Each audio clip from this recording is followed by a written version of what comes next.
So there, yeah, it's been 7 days since I did one of these, and I guess I'm just starting to wonder if I should keep doing them or not. Um, I'm not giving up yet. My idea is that eventually, you know, some sort of, um, theme will like uh, crystallize, coagulate. Choose your metaphor. Um, I guess just return all the way back to the first vlog. I read this uh, media studies book, and um, it Daniel Postman, and he suggested that television is not good for education, but it's good for co-presence. And then it made me think about vlogs and um, YouTube, and but then of course I've been watching a lot of YouTube now. I always watch a lot of YouTube, but it when you upload content to YouTube, it starts to suggest content to you, which is interesting. I didn't, I didn't put those um, pieces together until recently, because I was, I think in my first couple of vlogs, I was like, well, people don't vlog anymore, and then lo and behold, after I've started uploading vlogs, I've been getting, those recommended to me, which are cool. But the idea was that, well, what is this specific media good for? It's for co-presence, for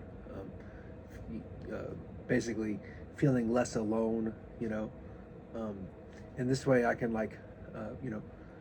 friends, family, friends who live far away, um, students, former students, alumni, mentors, maybe they will find their way to this for this reason or that.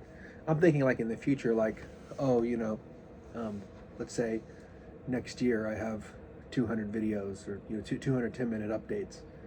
Somebody could dip in and see what I've been up to. So I don't know. I'm still trying to uh, get a sense of like, is this valuable? Is it just navel gazing? Is it is it going to um, is this really just like because there's a diary, which the way I understand a diary, this is written by hand, is a diary just a log of everything that you've done. It's not necessarily a confessional. I know a lot of people will use a diary because they'll lock it in stuff, and they'll say, they'll treat it as like a confessional, like exploring intimate experiences.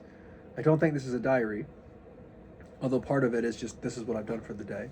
Then there's journals, which I think a lot of times the way I understand journals is they tend to be more focused. You put like a journal entry for you know uh, an idea you might have, and then there's an old 18th century, 19th century concept called the commonplace book.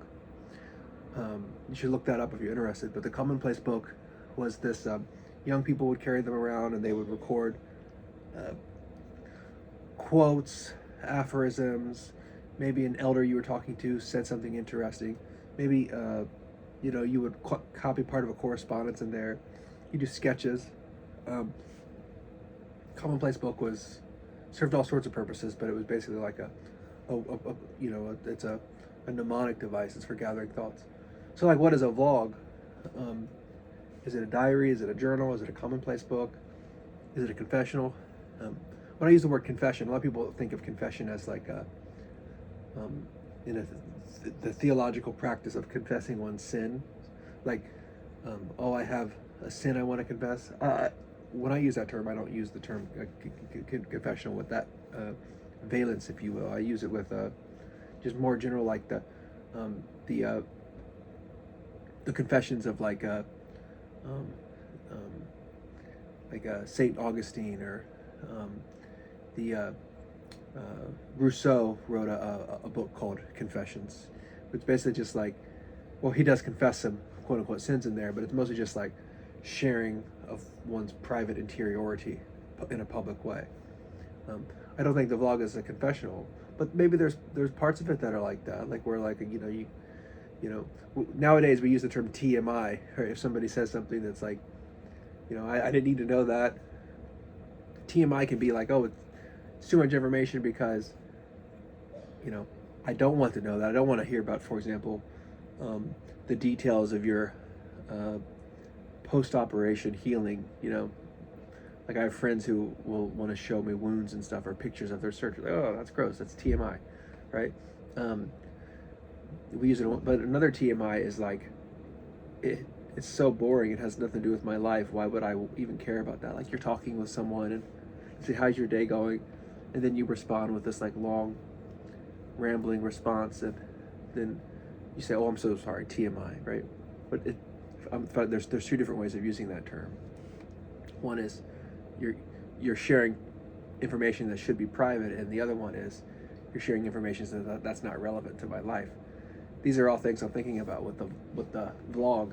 Um, is this vlog TMI? Is it a confessional? Is it a journal? Is it a diary? I don't know. I find all of this fascinating because, I teach a course on creative nonfiction, and I teach a course on arts and entertainment journalism.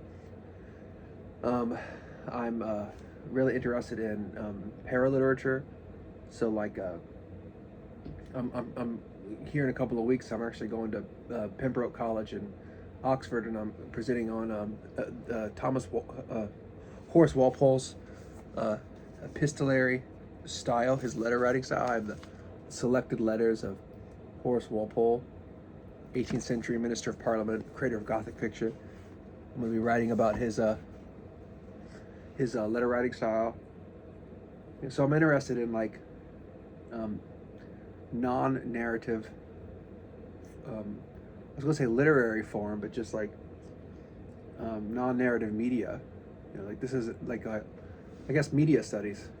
Maybe I'm overthinking it, but no, I just well, let me back up a little bit. I think journaling, diary writing, letter writing, they are literature adjacent, and they can be literary. Like some of the like Montaigne's essays are probably a kind of vlog.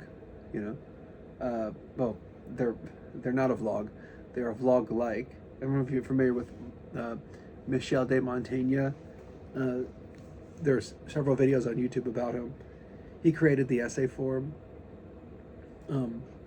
He, excuse me, this would be edited out if I was doing polished, production. But so Montaigne, his entire intellectual enterprise. I'm using really broad strokes here. This is the guy who created the essay. He was responding to an intellectual style that he thought was like hubristic, that it was too confident.